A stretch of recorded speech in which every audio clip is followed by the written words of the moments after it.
Raphaël Enthoven, bonjour. Vous serez le 15 octobre aux entretiens médicaux d'Anguin qui seront consacrés au cancer. Et quand je vous ai contacté, vous m'avez immédiatement cité la phrase de Vladimir Yankelevitch « Nous savons quand nous allons mourir, mais nous n'y croyons pas ». Alors moi, je compléterai en disant « Le cancer nous le rappelle ». Est-ce que j'ai raison ? Oui, alors la phrase de Yankelevitch exacte, c'est « Nous savons que nous allons mourir, mais nous n'y croyons pas ». L'expérience est très simple. Tous les hommes sont mortels. Or, je suis un homme. Donc je suis mortel? Oui, d'accord, mais ça c'est une théorie. Ça c'est une théorie. Une chose est de dire ça, ce qui n'engage à rien. Tout autre est d'éprouver en soi le mourir. Le fait de mourir, ce lent processus qui nous confronte à ce qu'ordinairement nous essayons d'éviter, c'est-à-dire la pensée de la mort.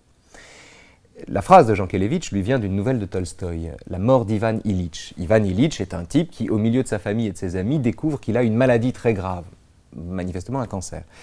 Et cet homme expérimente en lui le sentiment de mourir.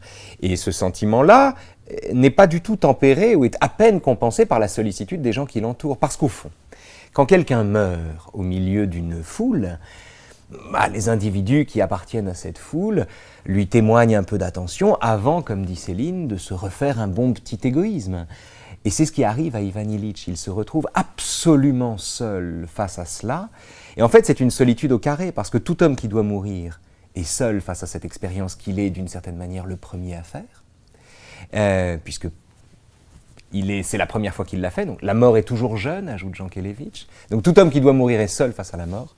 Et à cette solitude s'ajoute la solitude des gens qui n'ont pas envie de le voir mourir, parce que ça les fait penser à eux. Le cancer nous renvoie à notre impuissance, il révèle aussi la grandeur de l'homme, les chercheurs, les aidants, les malades, dont certains se révèlent, voire se transcendent. Quel est le sens de cette épreuve et en quoi les épreuves nous grandissent ?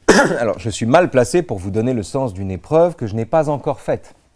Ça va venir, si je continue à fumer, ça va m'arriver. Inévitablement, même si j'arrête de fumer d'ailleurs. Arrêter de fumer n'est pas une garantie qu'on n'attrape pas le cancer, ou qu'on n'ait pas un jour un cancer qui se développe. Donc pour l'heure, c'est difficile pour moi de vous parler de cette expérience-là. En revanche, vous dire en quoi une épreuve est formatrice, ça oui, pour une raison très simple. Les épreuves sont formatrices non parce que la souffrance présente nous promet je ne sais quelle récompense dans l'au-delà. Mais l'épreuve est formatrice parce que sans la souffrance, nous n'aurions justement aucun moyen de savoir à quel point la souffrance ne sert à rien, à quel point la souffrance est inutile. Sans la souffrance, le monde, dit Nietzsche, ne nous viendrait pas si facilement à l'esprit.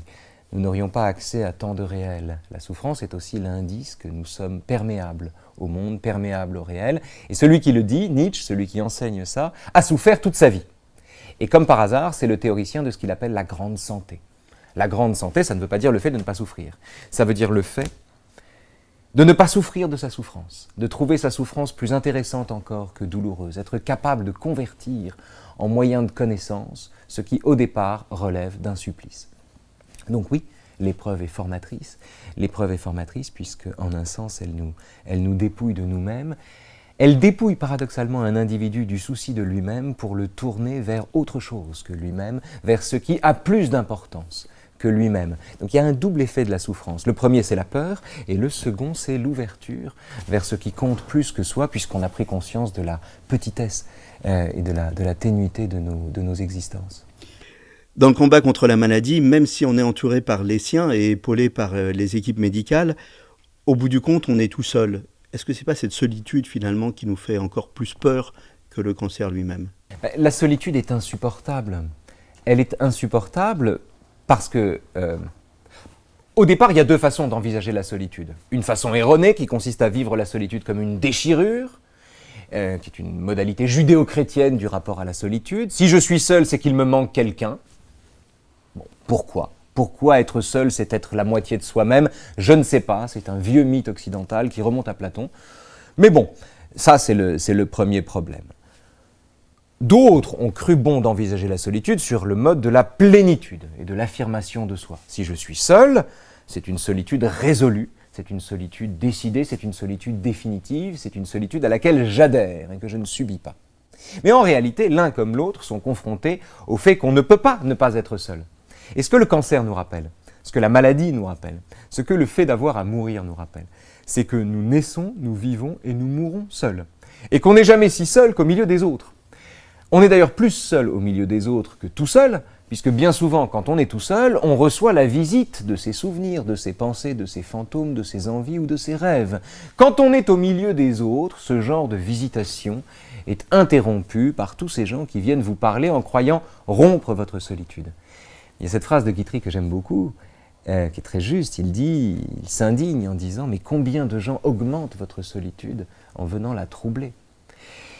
Et en réalité, ce que je veux vous dire ici, c'est que notre condition d'être mortel nous expose inévitablement à la solitude. On meurt tout seul. Quand bien même quelqu'un nous tiendrait la main, quand bien même on serait entouré de tous les gens qu'on aime, on meurt tout seul. C'est une expérience qu'il faut bien faire soi-même. Personne ne meurt à ma place. Je ne peux pas le faire autrement. C'est pour ça, Jankélévitch encore, la mort est toujours jeune. On meurt tout seul. Donc ce qu'il y a d'insupportable, c'est la solitude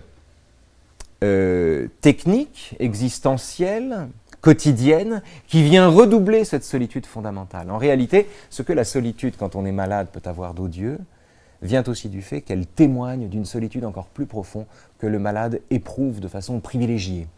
Et cette solitude nous constitue tous. On essaye au quotidien de nous distraire, on essaie de se distraire, de sortir de la solitude, d'échapper à ce que la solitude peut nous dire, et le cancer vient impitoyablement, ou la maladie vient impitoyablement nous ramener à ce que nous avons voulu esquiver, c'est-à-dire effectivement l'éminence de la mort sur chacun de nos gestes, l'absurdité de la vie et la solitude irréfragable de l'individu.